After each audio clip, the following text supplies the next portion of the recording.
Nous avons tous une santé mentale comme nous avons tous une santé physique. La question de la santé mentale en tant que telle, elle fait partie de chacun d'entre nous. Donc, elle fait partie de nous en tant qu'être humain, donc elle fait partie de nous quand on est étudiant également.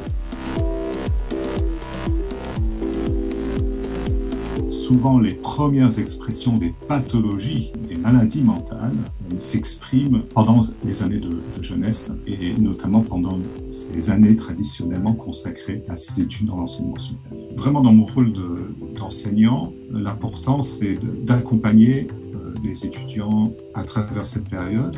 Il est important de travailler à la déstigmatisation de la santé mentale. On voit bien que nous en parlons beaucoup aujourd'hui dans le contexte de la crise sanitaire, mais ce n'est pas la crise sanitaire qui a inventé les problématiques de santé mentale. Ces problématiques existaient avant et existeront toujours après.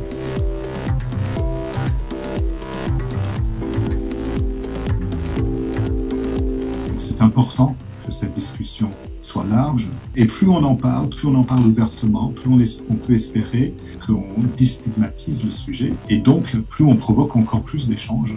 Il y a ceux pour qui c'est plus facile d'en parler que pour d'autres.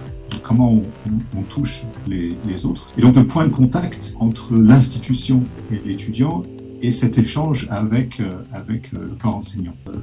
On est tous des êtres humains, donc on n'aime pas voir d'autres êtres humains être en souffrance. Donc, ça peut aussi affecter la santé mentale de l'enseignant. Parler de santé mentale et de bien-être, c'est aussi parler de socialisation, c'est parler de lutte contre l'isolement, c'est aussi parler d'épanouissement et de réussite étudiante. Et quand je parle de réussite, c'est réussite personnelle, mais aussi académique.